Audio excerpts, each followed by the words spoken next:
SIFTER.com.au.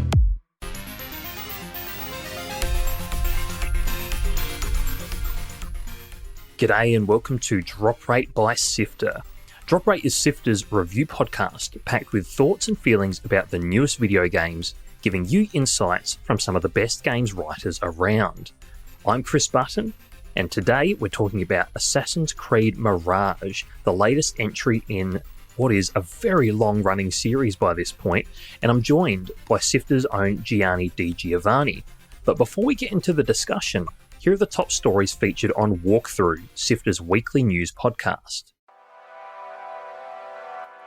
Hi, I'm Kyle Paletto. And I'm Fiona Bartholomeus. And here are the top stories this week on Walkthrough, SIFTER's weekly news podcast for Sunday, 12th of November. Sony Pictures and Nintendo team up for a live-action film adaptation of The Legend of Zelda. Valve announces the spec-bumped new Steam Deck OLED, tweaking and improving everything.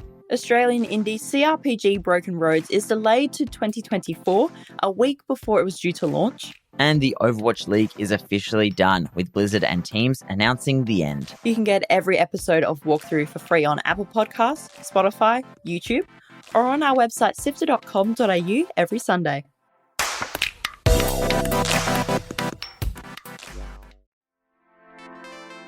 Sit down for a chat with your pals in video games. You're listening to SIFTER.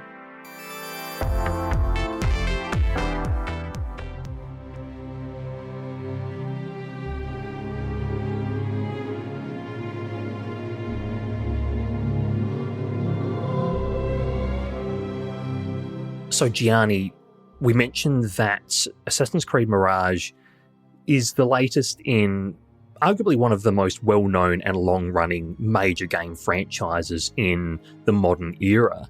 So where does Mirage sit in the grand scheme of all the Assassin's Creeds over the years? Well, Assassin's Creed celebrated 15 years, which seems kind of crazy to think about not that long ago, I think earlier this year. So where does this sit? Well, it's probably the 9 millionth Assassin's Creed game in the grand scheme of things. There's a lot of them there, but thematically it's almost like a direct sequel to Assassin's Creed Valhalla, which came out sort of 2019-ish or so. And it features one of the characters who's heavily involved in that plot, a character called Basim, who is, and this goes back to the origins of Basim first becoming one of the hidden ones, which is what the Assassin's Order was called at this moment in time. And we learn kind of the history of Basim and get to re-explore a world which was kind of the setting of the very first Assassin's Creed. It's slightly different. Of course, that was more centered around Jerusalem and the Mediterranean, Middle East parts of this. This is set in Baghdad, and this is being heavily marketed to, and I think does a pretty good job of capturing the feeling of playing those very first Assassin's Creed games. It is much less about the full-on immersive RPG experience, which the games have kind of ballooned into. It's smaller in its scope, but it's not completely chucking out every single adaptation or every single improvement that has come to the series after this year. So it's a really interesting piece of games media in a game that's series which is, as I said, 15 years old. Yeah, it's very much been positioned by Ubisoft as well as very much a back to its roots entry in the series, as you mentioned, going back to the stealth as opposed to the heavy focus on action and modern RPG elements that recent entries like Origins, Odyssey, and Valhalla have very much focused on. And while I haven't necessarily played the final release version of the game, I did play a preview build a couple of months ago and definitely found that it felt like a much tighter experience overall because of its renewed focus on, I suppose, what really set apart the series in its early days. And I really did like that it sort of cut away a lot of the bloat and the fat that I think has infiltrated the recent entries, because I watched my partner play a lot of Assassin's Creed Valhalla and it looked gorgeous and it ran well and there were lots of interesting settings and subplots and that sort of thing. But there was just so much to do. It felt like a glorified virtual checklist, which I think is a criticism that is levelled at a lot of modern games and a lot of modern Ubisoft games. So it is quite refreshing to see a more condensed, a more focused experience from such a major studio and major publisher. What did you like most about this sort of pared back experience in Mirage? Well, I kind of gave myself some rules as well when I was playing it. Having played Valhalla, and I did really enjoy Valhalla, but as you said there, it really felt almost like you were doing a job. Like there was so much to do, and I think there is a way to handle an open world game that doesn't feel like you are just hitting markers on a map. I think of games like the Zelda Breath of the Wild and Tears of the Kingdom, for example, where you're kind of inspired to go and follow your curiosity and discover things that way. And kind of there isn't, the same sort of breadcrumb sort of trails that you follow in order to do that. Very sort of different games, but, different interpretations of what open world should be. So when I was playing, I made sure that I was really closely sticking to the main plot. And, part of the reason why I do this, and sometimes I like to play games like this, is because when we review games, it's not in the same time frame that most people play them.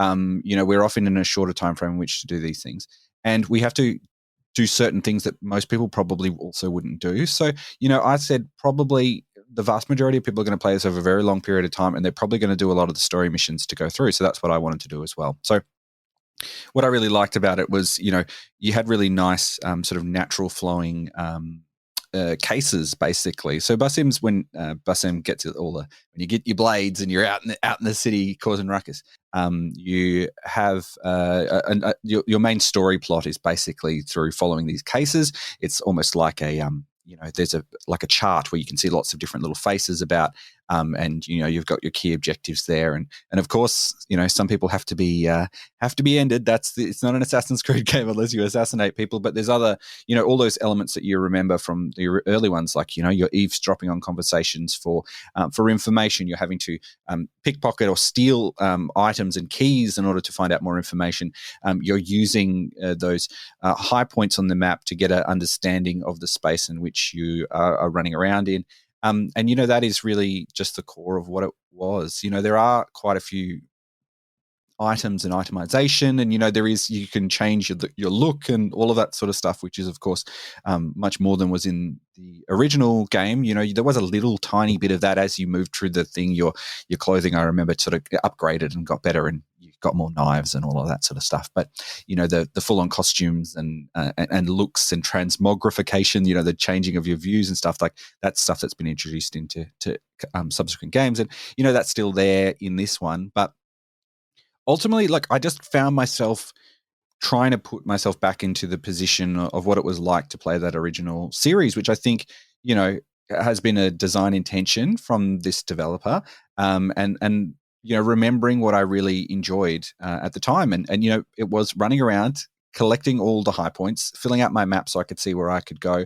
And then occasionally it was just like starting street brawls, just fighting as many enemies as I possibly could, and, using the combat system to get into these long drawn out battles, where you're trying to manage your health. Can you survive this big encounter that you just brought upon yourself for no good reason? What can you use in the social stealth? What skills and smoke bombs and stuff have you got to get out of this situation if it gets too hairy?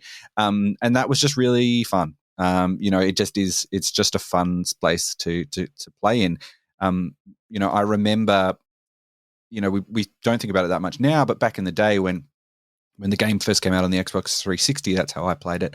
The ability to be able to just climb anything as well was kind of mind-blowing at the time. In the past, of course, you could jump up on bits and pieces, but it was a pretty static jump, and you had to land on a platform effectively in order to do these things, or had very set paths about how you would explore a space. And that is in this game. That is what they've done. It's not even so, it is actually sort of less. You even have less movement than you do in, say, Valhalla or Odyssey, for example, because you are more fixed, like the old games, of kind of moving to different handholds. As you're climbing up and down bits and pieces. But it feels more grounded. You're a bit more strategic about how you're moving through space, and you're looking at the world and thinking about paths you can take. So it. There's a lot to be said about, paring things back to its core features. And the core features are it's fun to move, it's fun to fight, and it's fun to explore. And all the other stuff is kind of bonus on top. I think that the combat is one of the things that I felt like I really enjoyed from the preview build that I played, because it's one thing where in Valhalla and Odyssey, I remember the ones I experienced the most, you were a bit of a one-man or a one-woman army, which was thematically appropriate for those games because you did play as, well, in Odyssey, you were a mercenary, and I think you assumed a very similar sort of role, some form of, Viking crusader in Valhalla. So it was thematically and narratively appropriate that you were a bit more of a tank and you could take down so many enemies at once. But I think playing as Basim in Mirage, combat, you do have to be much more deliberate about your approach, and it feels like you're able to be taken down much easier because of this renewed focus on stealth, and the fact that in this particular story, in this particular game, you're not someone who can just take down waves upon enemies. And I think another thing that's a point in Mirage's favour here is that it has done away with a lot of the bloated and convoluted RPG systems employed by games since Origins, because it would arbitrarily gate your progress by area, by enemies, that sort of thing, based on you having the equipment with the big number on it or being at a certain level.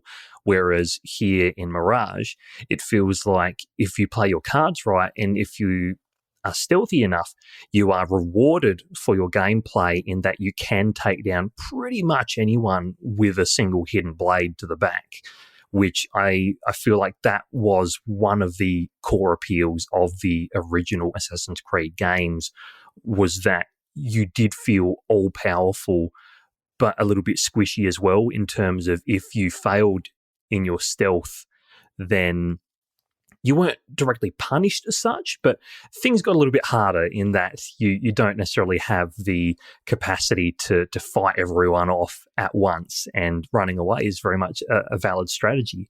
So that's something I certainly appreciated from my time with Mirage. But one of the things, again, this reduced scale, this reduced scope of Mirage, and just primarily focusing on the setting of Baghdad,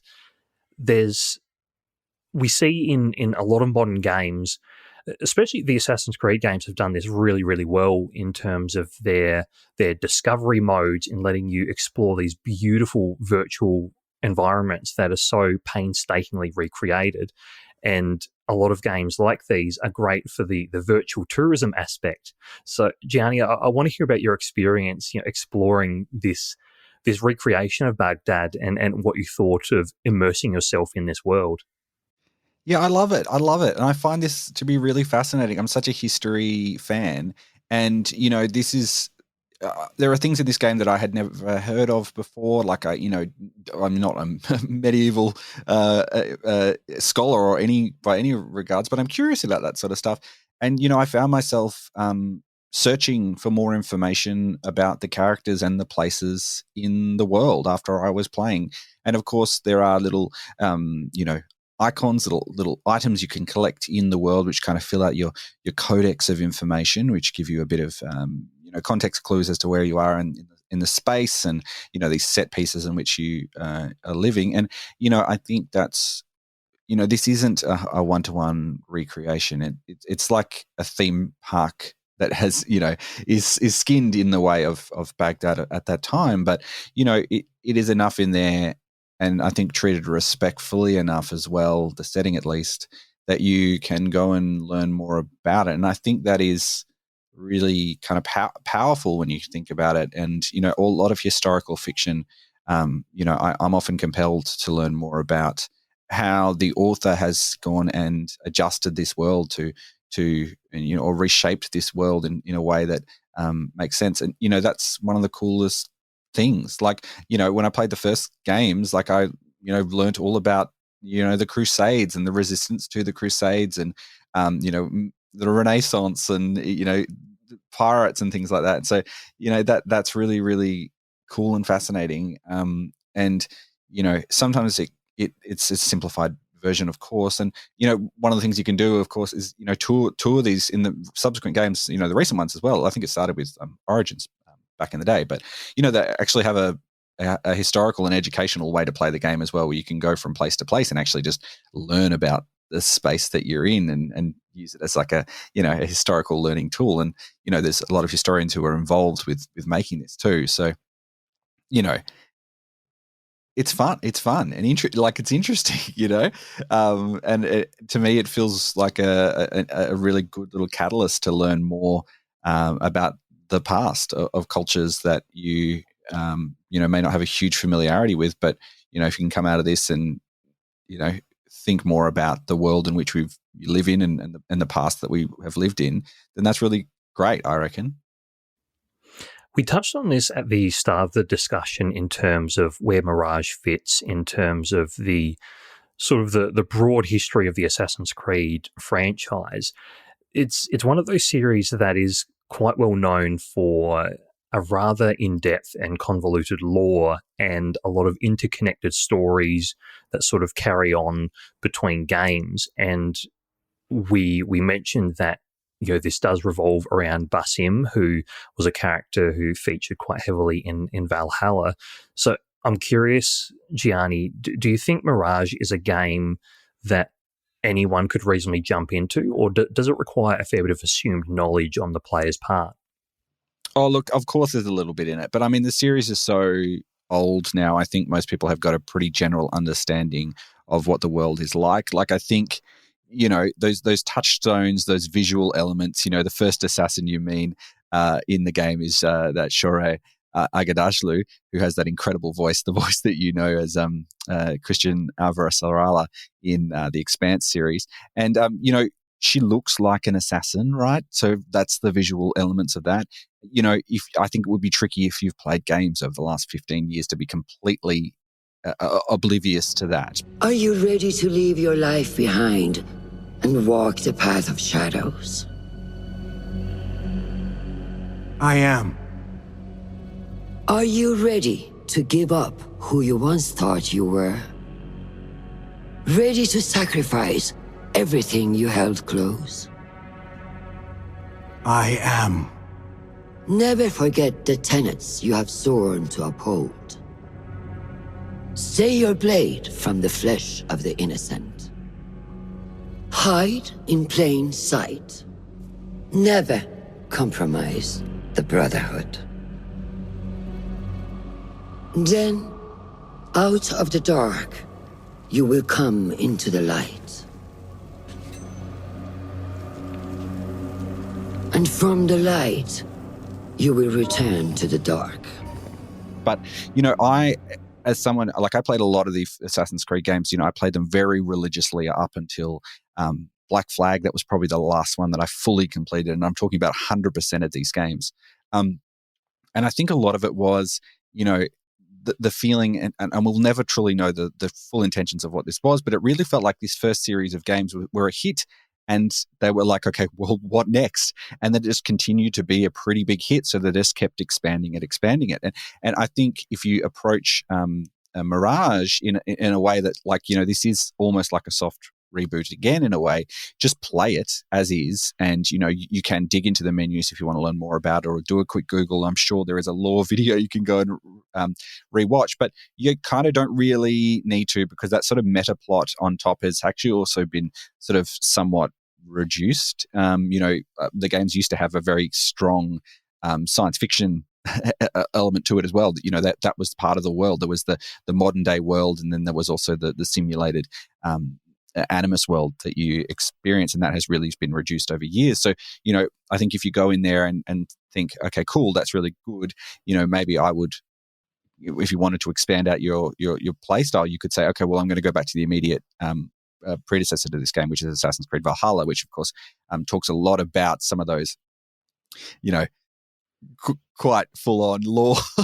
There's a lot of stuff that's built on top of this thing as you go. So, but I don't think you don't really need it. I mean, it's fun enough to move through this place. If you played, the design elements that Assassin's Creed pioneered back in the day are so familiar now and have been used by so many other games. That language is familiar. So for you to be able to play this game, you can play it and enjoy it. And I think there is a lot there for you to go and explore afterwards, but I don't think it's essential. Like I'm not 100% up to date. I've missed like a bunch of games entirely, and I played it and it was a lot of fun. So there's it's still something that I think is, because of the way that it's been pulled back to its core experience, still really enjoyable.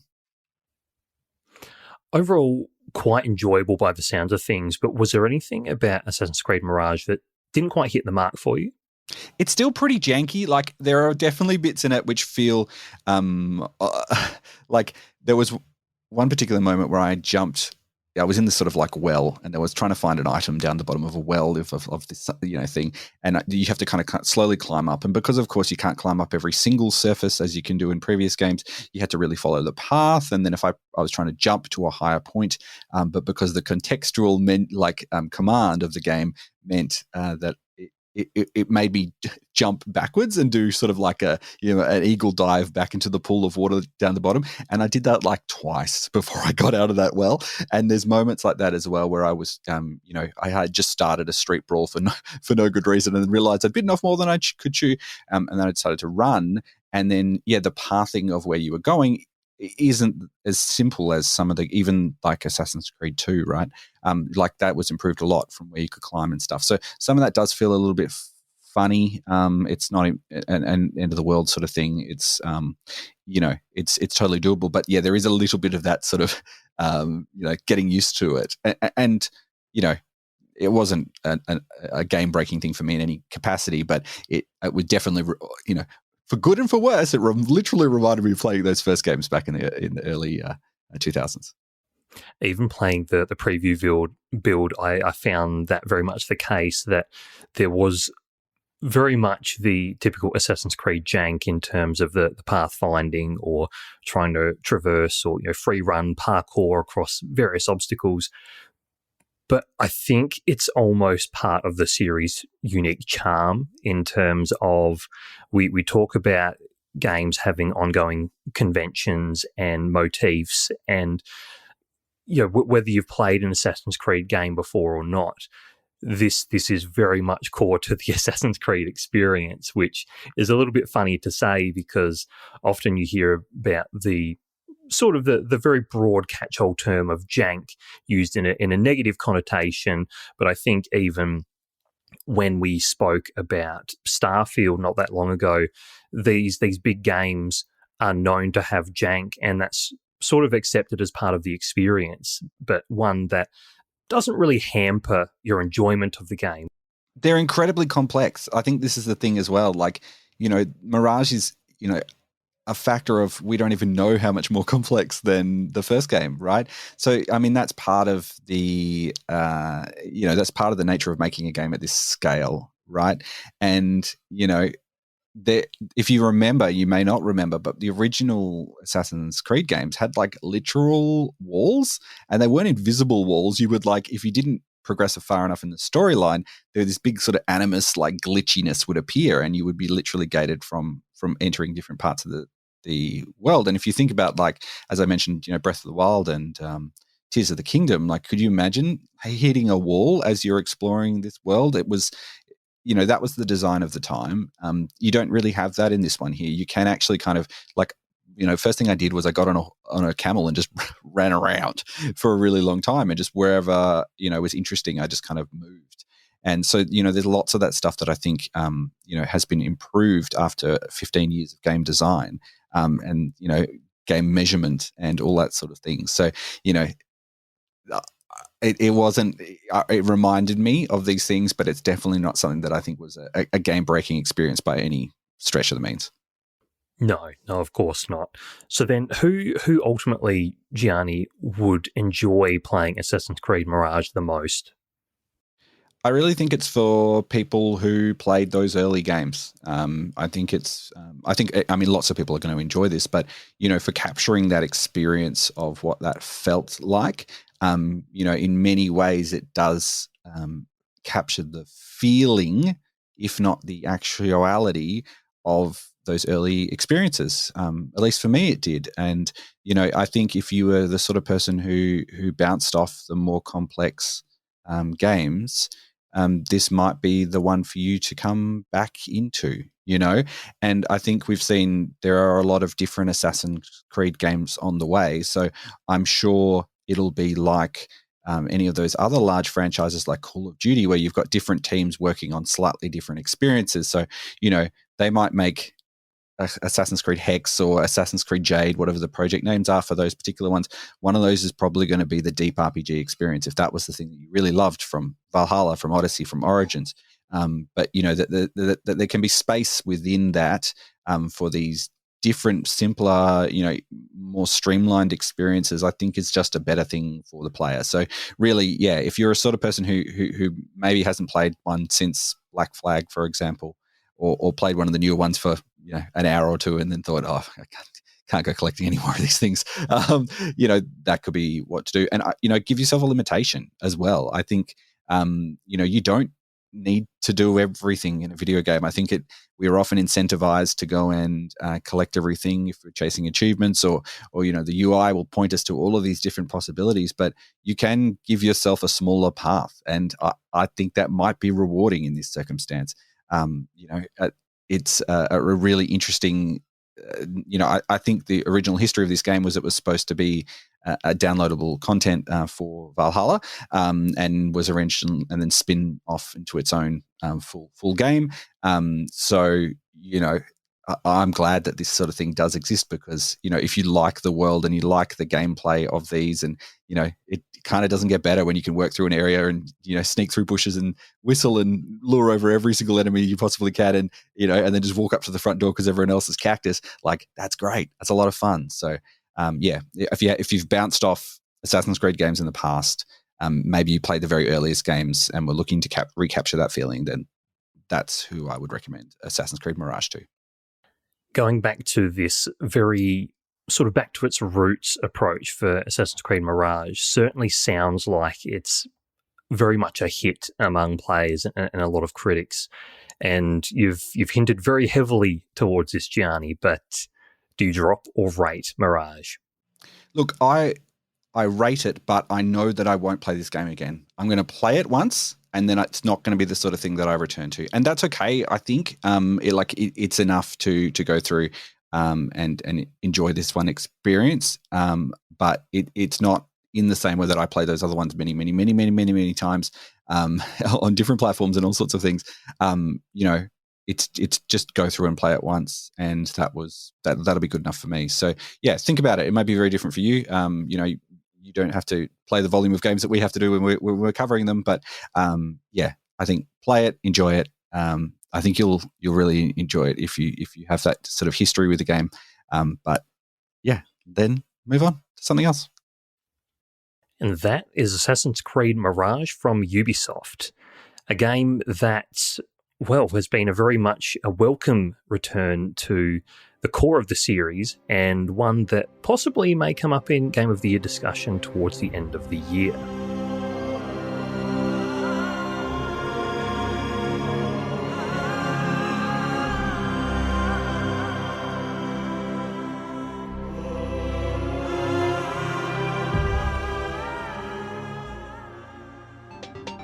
You're listening to Drop Rate by SIFTER.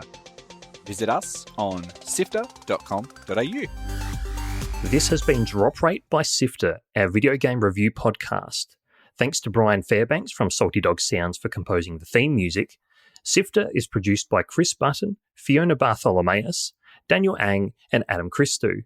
Mitch Lowe is senior producer, and Gianni Di Giovanni is our executive producer. So, Gianni, obviously, you run the whole show here at SIFTER, but where can people find your work specifically? Look, if you are looking for something interesting to listen to, both you and I spent a fair bit of time doing interviews with people during Melbourne International Games Week, and there's a really exciting one I want you to look forward to, which will be coming very, very soon. We spoke to Jonathan Biddle, who is part of All Possible Futures. They are making the game called The Plucky Squire. That game is really fascinating. You move between 2D and 3D worlds. It's based on a book originally, and it was a great conversation. So if you haven't subscribed to our podcast Light Map, where we do interview with game developers, I recommend you give that a search. Search in your podcast player, wherever you're listening to this, you'll find Light Map on there, and I reckon you'll really like it. So that's my recommendation. Fantastic. And that's all for this week. You can check out what SIFTER is up to on our social media channels, which is at SIFTER HQ on the very many fragmented social media platforms at the moment. You can also find us on Discord, which will include a link in the show notes. And if you enjoyed this episode of Drop Rate, please consider leaving a review on Apple Podcasts and sharing the episode on social media. This helps put us in front of more people and enables us to provide more in-depth coverage. Plus, you can check out our other podcast, which Gianni alluded to, Light Map, where we talk to game developers, creatives, and people who are doing cool things in interactive media on your favourite podcast app of choice.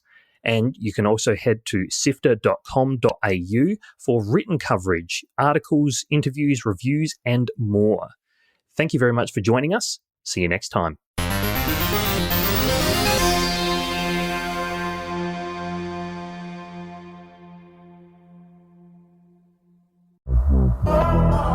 Hey there, Gianni here on the latest episode of Light Map, SIFTER's interview podcast. Abby Howard and Tony Howard-Arias join us to share Slay the Princess, a spooky visual novel that really gets you to question what you're actually doing. You wake up on a path in the woods, and a mysterious voice in your head tells you that if you do not go to a cabin and slay a princess, she is going to end the world. And what you do with that information from there is entirely up to you. You poor thing. Your hands are shaking. Are you scared of me? Because you should be. So one of our challenges has been consistently writing scenarios where there are extremely difficult outcomes, but then there is nothing that can lead to premature player death. So you make a decision, you live with the consequences, you move on. You can get every episode of Light Map for free on Apple Podcasts, Spotify, YouTube, on sifter.com.au, or wherever you like to listen.